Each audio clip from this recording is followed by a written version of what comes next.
Welcome to Pod Hostage Diplomacy. We work to free hostages and the unjustly detained around the world. Together with their families, we share their stories and let you know how you can help bring them home. Now, when it comes to using the family for Russia to get what they want, if that's the case, they've picked the wrong family, because I'm not going to carry water for the Russian authorities. These are some of the most courageous and resilient people among us. I never thought that my mother, Nahid Tagavi, will ever have a link to negotiations in Vienna about the JCPOA. That's so crazy. People who have never given up hope. Trevor told his girlfriend to tell me to be strong. So I'm trying to be strong for Trevor. You know, if Trevor can cope with what he's dealing with, exactly, we can sure cope with the stress. People who will never stop working to reunite their families. We'd like to meet with the president. We believe that, he's surrounded by lots of experienced and educated advisors, but I don't believe that any of them have ever had a child taken hostage by a foreign country, especially not a superpower like Russia. And we'll be right there by their side until their loved one comes back home. Because if enough people care, then the right people will care enough. I'm Darren Nair, and I've been campaigning with many of these families for years. When I first started campaigning with these families, I noticed they struggled to get the media attention they needed. So I decided to create this podcast, which is a safe space for the families to speak as long as they need to about their loved ones and what needs to be done to bring them home. Nobody can prepare you for what our family is going through. Even if someone had told me 1 year before, in 1 year this is going to happen, prepare yourself. That's impossible. Thank you for listening, and welcome to Pod Hostage Diplomacy. Welcome to Pod Hostage Diplomacy. On 16 October 2020, German citizen Nahid Tagavi, who was 66 years old at the time, went out for a walk near her apartment in Tehran. It was a week after she had surgery, and Nahid had high blood pressure. Within moments, she was surrounded by 12 armed men from the Iranian Islamic Revolutionary Guard Corps, also known as the IRGC. She was arrested and taken to the notorious Evin prison, where she is still being detained today. The United Nations Working Group on Arbitrary Detention has stated that Nahid's detention is arbitrary, meaning she is wrongfully imprisoned, and they have called for her immediate release. Amnesty International has stated that Nahid is a prisoner of conscience and has called for her immediate and unconditional release as well. Members of the German Bundestag from multiple political parties have stated that Nahid is unjustly detained and have called for her release. There are many foreign nationals from Western countries currently wrongfully imprisoned in Iran. The Iranian regime is notorious for using these innocent foreign nationals as bargaining chips to extract concessions from their home country. This is state-sponsored hostage-taking, also known as hostage diplomacy. We've had the honor of interviewing Nahid's daughter, Mariam Claren, twice on this podcast. You can listen to these episodes wherever you get your podcast or on our website, podhostagediplomacy.com. We tell all the hostage families that we'll be campaigning right by their side until their loved ones come back home, and we mean it. So we'll keep you up to date on their cases using SITREP pods like this one, or breaking news pods. Today, we're joined once again by Mariam Claren. Mariam, I know a lot has happened in Iran since we last spoke almost a year ago. We're so sorry you're still going through this nightmare. Thank you for taking the time to speak to us again. Thank you, Darren, for having me again on your show. You're welcome. So you've been able to get a lot of media coverage on your mother's detention in Iran, which is great. But just in case some of our listeners are not aware of your mother's case, can you please give them an overview of what happened? Sure. As you mentioned in the intro, my mother, Nahid Tagavi, is a German-Iranian dual national, and she traveled between Iran and Germany since years. And in October 2020, she was arrested by the notorious IRGC and brought to Evin prison. We did not have any news of her for weeks. She spent 7 months in solitary confinement without legal counsel, and she was interrogated by the agents of the IRGC more than 1,000 hours. And then she was sentenced in a sham trial in summer 2021 to 10 years and 8 months in prison on the trumped-up charges running an illegal group to disrupt national security and propaganda against the state. I'm sorry to hear that. So since we last spoke in March last year, many things have happened in Iran. Some of them good, but sadly, most of them bad. Can you tell us more about these events? Yes, sure. As you mentioned, a lot happened the last months in Iran. In our personal case, we were campaigning and trying to get my mother on a medical furlough since her health was deteriorating in prison. And we finally succeed in summer 2022 and in July 2022, after really a huge campaign and outcry on international level, she was granted medical furlough and could leave prison for the first time after almost 2 years.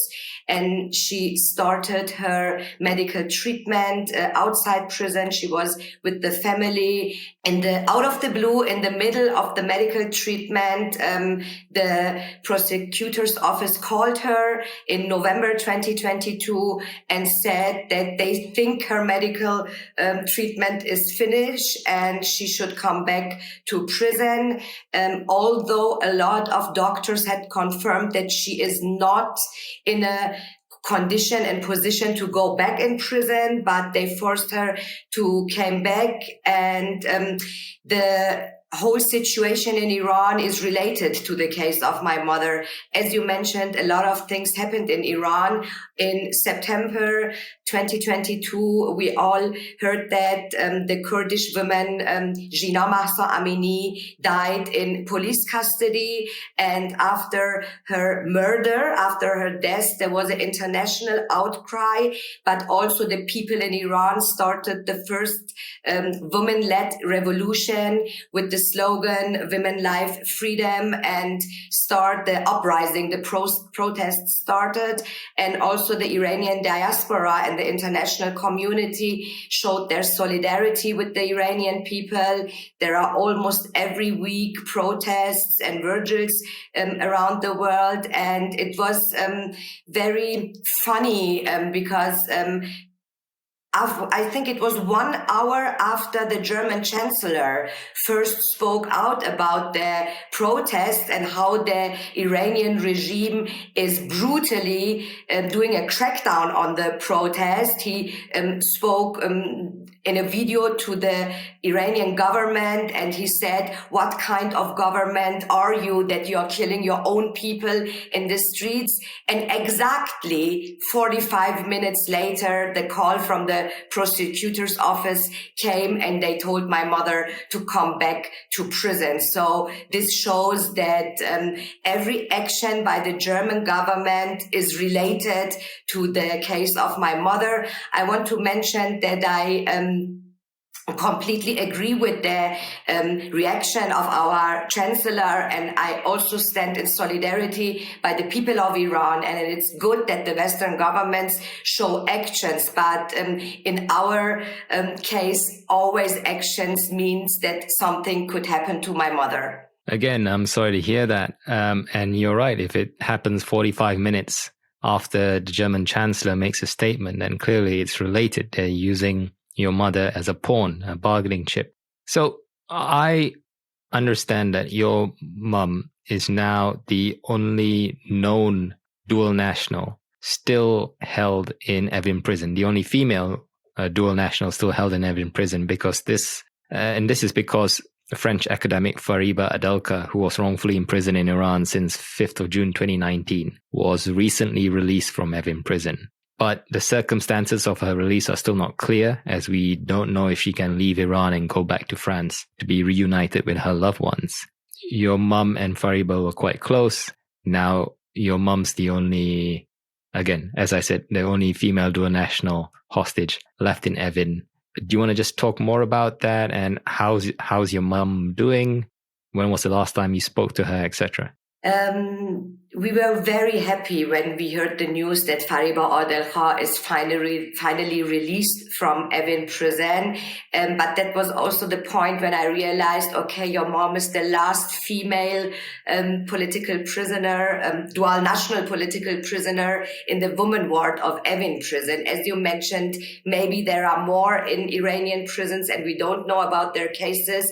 We know that there is Cécile Kohler, the female French citizen teacher. She's also in Evin prison, but she's unfortunately still in the isolation section 209. So in the women ward of Evin prison, my mother is the only dual national. And Fariba was released after there was a so-called amnesty by the supreme leader. So after the protests about Jina Mahsa Amini and they started arresting more than 20,000 people during the protest, there was so much international outcry that they started in January doing this amnesty thing to show a soft side and say we are not that bad as you think, only also for the people in Iran, but also for the foreign governments to show we are doing some good things. And there were some conditions in this amnesty rule. You have to be more than 60 years old. You have to, you are not allowed to be charged with espionage and some other things. So it was again very funny because under the rule of the amnesty, my mother should have get the amnesty, the pardon too, because she is over 60. Of course, she's over 16. She's over 60, and she was not charged with espionage. And after our lawyers talked to the prosecutor and the judiciary and said, okay, Nahid Taghavi should get the amnesty too, the first time they even did not hide why they have arrested her, because the prosecutor said to our lawyer, she's not included, she's a dual national. On the one hand, they do not recognize dual national citizenship. So no dual national citizen who is in prison get consular access. They say you are an Iranian prisoner, you are an Iranian citizen. And on the other hand, that's the reason why they arrest them and they use them as pawns. But it was really shocking to me that they did not hide it anymore. And they clearly told our lawyer, she's not included. She's a German citizen. Although Fariba Adelkha is also a French citizen, so she was included. So I think there was a deal between France and Iran, and they hide it under the amnesty rule. Again, I'm so happy Fariba and other prisoners could get released. There were 61 women prisoners in the women wing, and now 26 are left. So all the others have been released, which is a very good thing. But as we see, if my mom would not be a German citizen, she would be free now too. And the last time I spoke to her was this morning. The women in Evin prison are allowed to call their families 5 times in the week. And it starts always with Saturday until Wednesday. So we talked this morning together, and she is really mentally in a good situation. Like always, she was always very, very strong, and she knows the regime very good. And she also knows the international political situation very good. But what is really concerning is her health conditions. As I mentioned, her treatment was not over. She has high blood pressure. She told me today that yesterday she was feeling so bad and her blood pressure was so high, so the doctor came into the ward. So the health situation, the physical situation is really, really concerning. But I'm happy that her mental health is always very good. Well, I'm relieved that her mental health is good and her physical health isn't too bad. Now, during these nationwide protests, this ongoing revolution, more foreign nationals have been arrested. Some of them are in Evin prison, some of them are held in prisons in Mashhad. Have they taken any more German citizens, to the best of your knowledge? We don't know. Some requests of the German media to the foreign ministry, they were told there are more German citizens. We assume that there are in total 7 German citizens, which includes my mother and Jamshid Sharmat, and 5 other German citizens. But I have no clue who they are, if they are dual nationals, where they are. I even did some postings on my social media accounts and asked the families to get in contact with me so I can help them campaigning. But I assume that the German Foreign Ministry have told them to stay quiet and that they are going to solve this in quiet diplomacy. And this is so wrong. And I feel so bad for these families, because I know that the day will come when they will realize that silent diplomacy is not going to work, and they will regret that they did not go public with the case. But I'm here for them. If they want to go public with the case, they can contact me anytime and I will help them. So on that point of keeping quiet, I understand your perspective. According to most of the families I've interviewed, if they could go back in time, they would go public straight away. But there are Italians and New Zealand citizens and Polish citizens who have been released within months, and they kept quiet. So Alicia Paperno, the Italian tourist, she was released within a couple months. The New Zealand couple, they were released again within a few months. And Polish scientist, can't pronounce his name, but he was released again, I believe, within 5-6 months. And they've agreed with their government's quiet diplomacy approach. And it does work for some people. It varies depending on country and the amount of leverage that country has over Iran. But what are your thoughts? Of course, I also realized that the Italian woman, the New Zealand couple, and the Polish scientist were released, and the cases were not much public. I don't know any case of a dual national where the case have been solved within months without going public. So the dual national thing is something else than only being a foreign national. And I also think that in the case, for example, from the Italian woman who was in prison, they solve it very quickly. But I think when you get some signs from the prisoner, if you see they are charging the person with espionage, or in my mother's case, running an illegal group, if these families have been gone public, the 4 people you mentioned would also be freed. So going public never harmed the case. Maybe there are some cases, as you said, these 3 cases where have been solved very quickly. But how many cases do we know? Darren, yourself campaigned since years on this issue. How many cases do we know that they have been solved so quickly? So I think going public is always the better solution, the better way to go. In your case, I completely understand. And I know I contacted you the same day you went public. But I think also, based on the people I've interviewed, there are differing interests. So the government has their objectives, and the family, they have their own objectives. And they are not necessarily the same. So for the family, they want their loved one home as soon as possible. And while they're in captivity, they want their loved one to be taken care of as well as they can be, basically.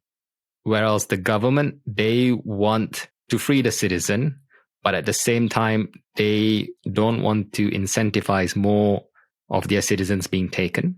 And they also don't want to pay too much or a high price to free that citizen, because they are a hostage. And if you want to free a hostage, you have to give up a concession. So they are trying to keep the price of the hostage as low as possible, because they're the ones who are going to have to pay up. And I think the reason why governments tell families to keep quiet is because the louder you are, the more public your case is, the bigger the concession the government will have to give up to free your loved one. So an example would be Russia. Brittany Griner, the WNBA basketball player, she's world famous. She's an Olympic gold medalist. She's a celebrity. And the United States freed her in a prisoner swap for Victor Bout, who's called the Merchant of Death, who is a global arms dealer. And there have been other Americans, less famous, held in Russia. And it was unlikely they would have been freed in a one-to-one prisoner swap with a Russian who was that famous. And my point is, the reason governments tell families to keep quiet is they want to keep the price of the hostage down. And obviously, from your perspective, the more media coverage you get, the safer your mum is in prison, right? Because they can't hurt her. They have to give her medication. They can't abuse her. So that's where your interest and the interest of the German government differ. So you've been doing this for over 2 years now, almost 3 years, or 2.5 years. Have you had these problems with the German government where they tell you to keep quiet, but you insist on going public? Of course, the German government told me in the very first beginning, after my mother was arrested, that I should not go public with the case, and they tried to solve the situation behind closed doors. And I told them, if you tell me my mom will be on a plane in 48 hours, I'm going to stay silent. But if not, it's not possible for me to stay silent, because the reasons are, as you said, it's not media is not only for making the case public and putting pressure on our government. Of course, it's also a reason. But on the other hand, you protect the prisoner who is known, whose name is in media, will get medical attention. They are not going to harm the person physically. They know that this person has a lot of supporters. I always quote the judge of my mother, Iman Afshari, from the Revolutionary Court 26, when my mother entered the courtroom in April 2021, and they brought her from solitary confinement to the courtroom where she met her lawyer for the first time. The judge looked at her and said, "Oh, there is my famous prisoner. The German embassy is in my court. People around the world are demanding your freedom." And I think that was one of the most biggest compliments which we could get, because he realized that this is not person number 1, 2, 3. This is someone people care about. So you protect on the one hand the prisoner, and on the other hand, I think without going public and without media coverage and NGO activism, etc., I don't know how much the German government would do if there was not so much pressure on them. Because at the end, the governments all act in their own interests and own business interests and political interests. And maybe a case like Noé Tagavi, who is even not original German, is for them maybe they are not going to do as much as they can if there is not so much pressure on them. And I know that there is a lot of pressure on the German government because of my mother's case, because she's since more than 2.5 years, almost 2.5 years in media. So people complain, and this is something which is important. You're absolutely right. And I've been campaigning with families like yours for 7 years now. And I know that the British government didn't send their representatives to the court when the British Iranian dual nationals were being tried. Well, being tried would be incorrect or inaccurate because it's a sham trial. But at least the German representatives were able to go to your mother's trial. Now, last week, German citizen and US resident Jamshid Shamad, who has been held hostage in Iran since July 2020, was sentenced to death. And he may be executed at any moment We've interviewed Jamshid's daughter, Giselle Shammat, twice on this podcast, most recently 3 weeks ago or 4 weeks ago. And we know you've been campaigning closely with her, as your loved ones are both German citizens. Can you just tell us more about this? Yes, of course. As you said, and people can hear the episodes with Giselle Shammat on your podcast if they like. Her father, Jamshid Shammat, was kidnapped in Dubai in July 2020 by the intelligence agents of the Islamic Republic and brought to Iran. They broadcast a forced confession from him.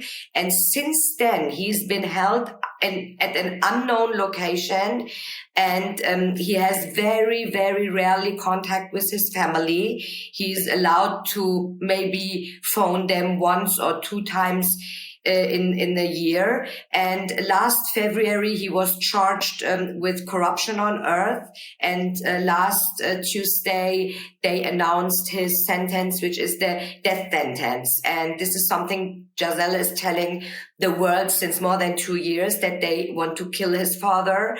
And last Tuesday, the sentence finally came, and it was a very bad day because Giselle was sleeping. She lives in California, so it was in the middle of the night in California, and it was noon in Germany when I saw the announcement by the judiciary of the Iranian government.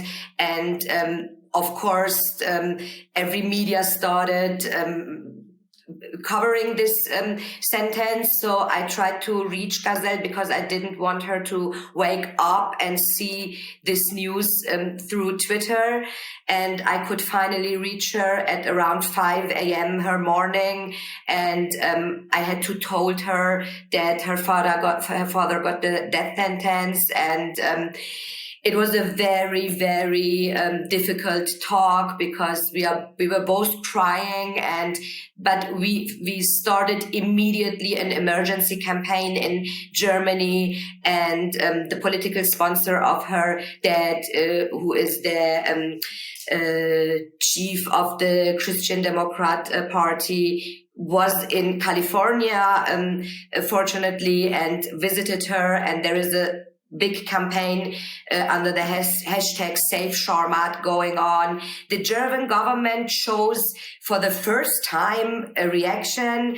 First, our foreign minister, Annalena Baerbock, tweeted about the sentence. The other day, our chancellor, Olaf Scholz, tweeted about this sentence. And the first action they took, they expelled 2 diplomats of the Iranian embassy in Germany to persons non grata. I don't know the English wording. So they had to leave Iran immediately. And right now, we are in limbo, to be honest, and we don't know what is going to happen with Jamshid Shammat.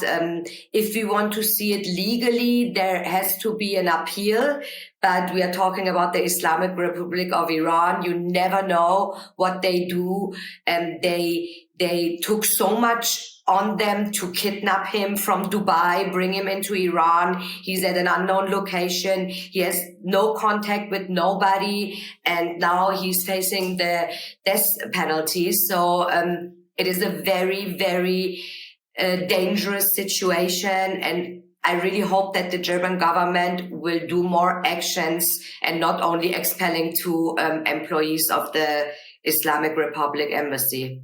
Yeah, so I've been raising awareness of this death sentence as well, and the fact that action needs to be taken, not just words, but actions need to be taken. And it was good to see the German government publicly mention Jamshid Shammat's name. I don't think they've ever publicly mentioned your mother's name, have they? Once, after the sentence of my mother was given, they also did a statement. We condemn the sentence. I have to laugh because it's always the same wordings. We demand immediate release, or we demand to squash the sentence. You know, these are just wordings which are written by the assistants of the offices of the person. So this was the first time that we see really an action by the German government. I don't want to say that they do not do nothing. You mentioned the UK government.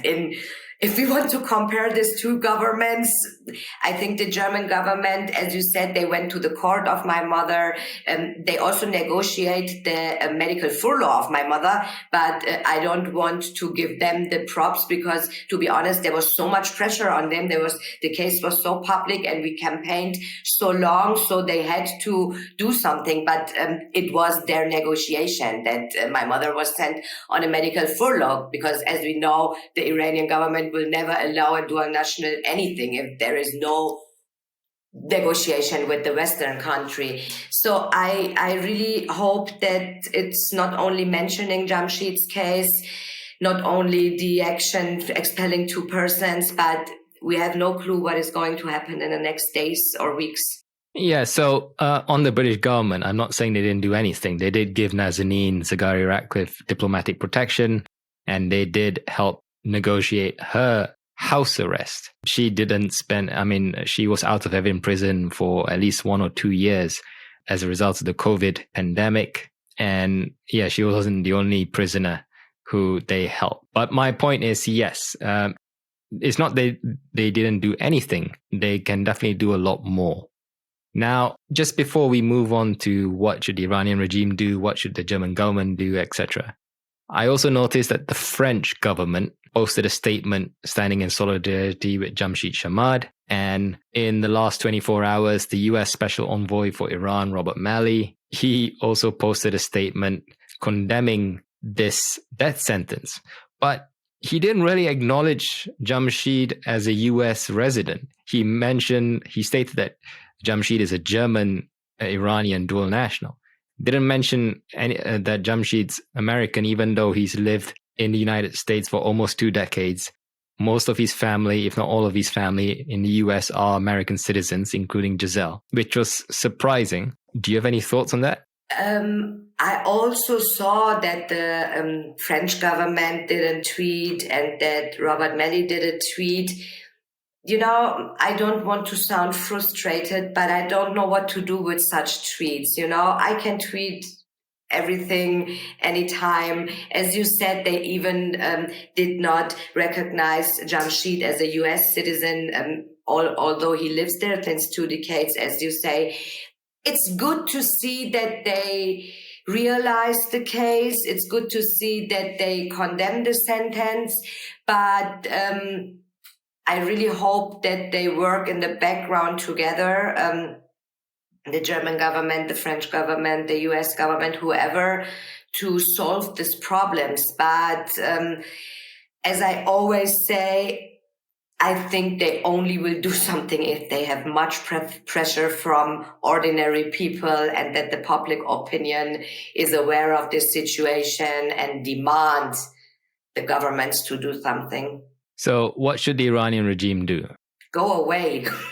I think the Iranian regime is done, really. You know, people in the street are chanting death to the dictator. We don't want the Islamic Republic of Iran anymore since more than almost 6 months.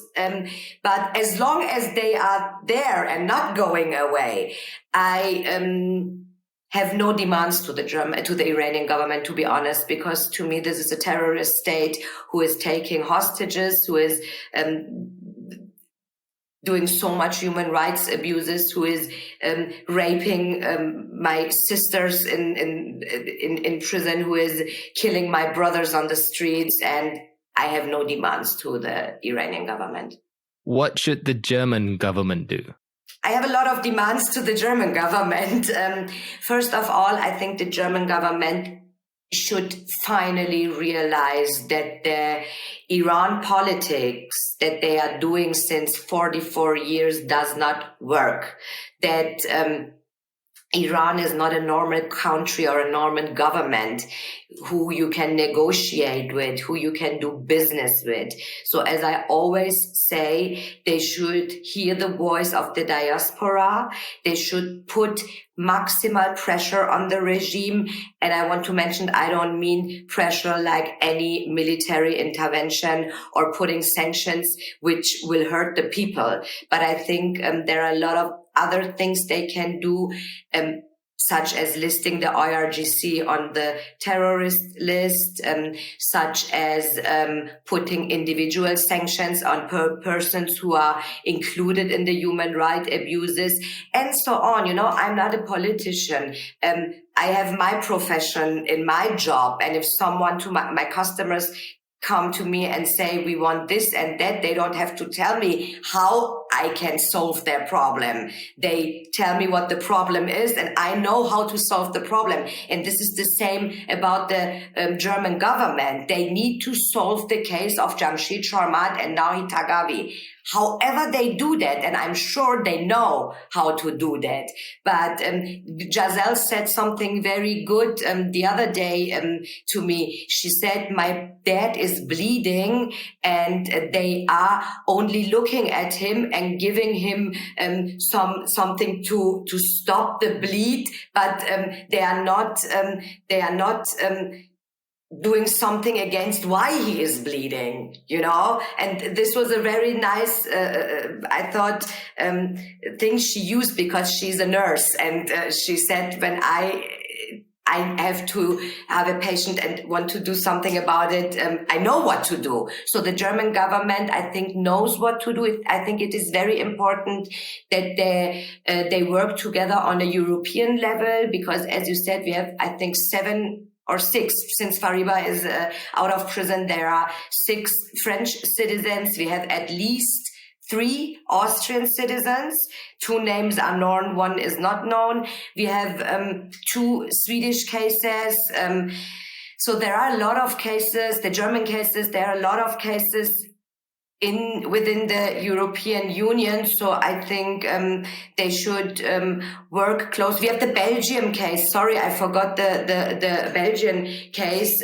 So I think there is a lot they can do to work together, and they should do this immediately. Yes, the Belgian citizen is Olivier van der Kasteel.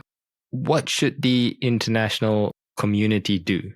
Since the death of Jina Mahsa Amini in police custody, I think the whole world have witnessed what the Iranian regime is.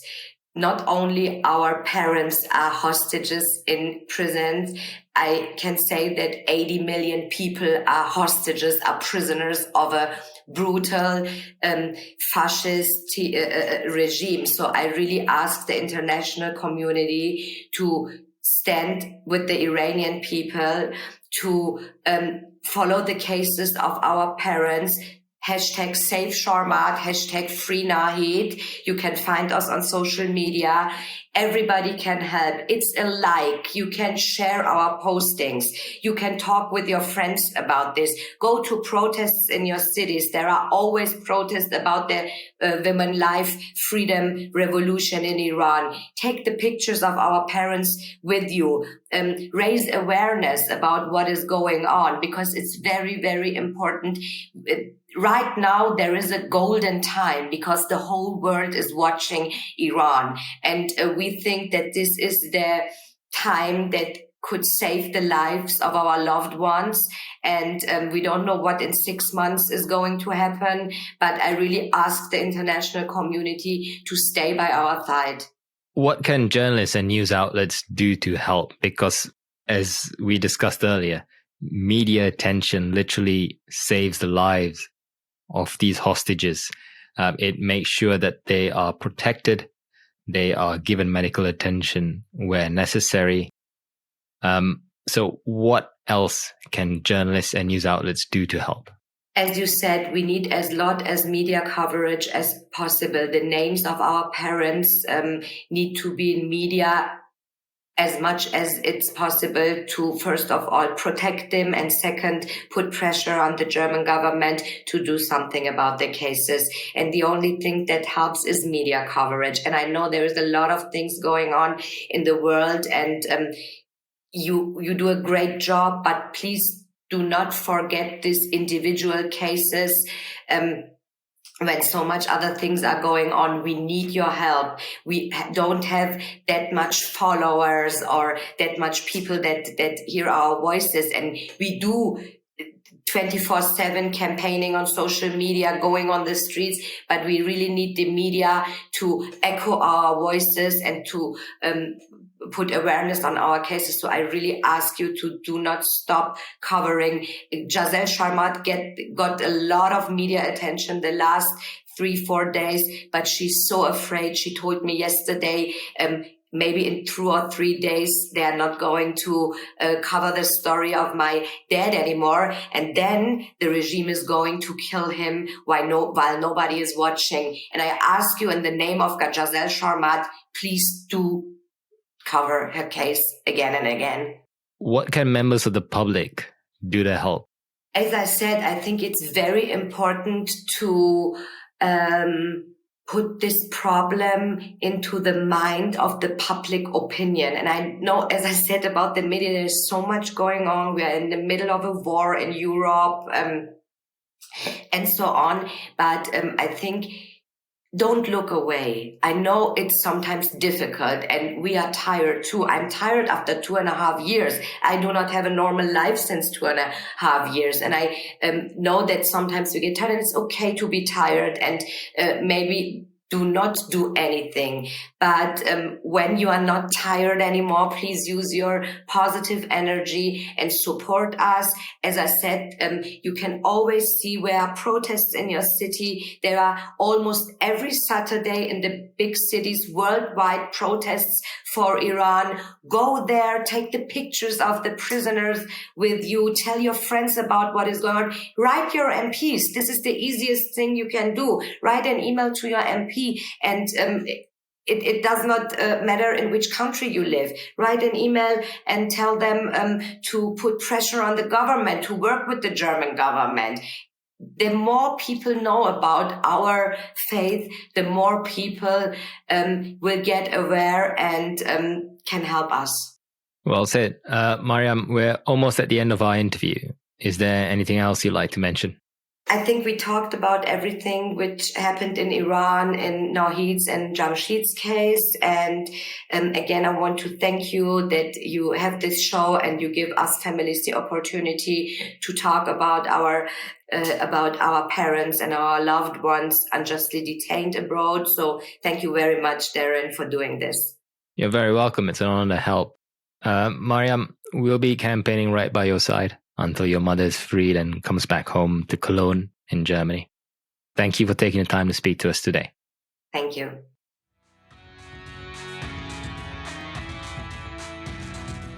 Thank you for listening to Pod Hostage Diplomacy. Thank you for giving your time and for showing these families that they're not alone, that there are good, caring people out there willing to stand by their side and help in any way possible. Because if enough people care, then the right people will care enough. This is a basic rule of thumb that is true for all campaigning. If you haven't already, please subscribe to our fortnightly newsletter called The Hostage Briefing. It's the best way to keep up to date with the cases we're working on, as well as new episodes. You can subscribe to this newsletter using the link in the description of this podcast episode that you're currently listening to. Thanks again, and take care.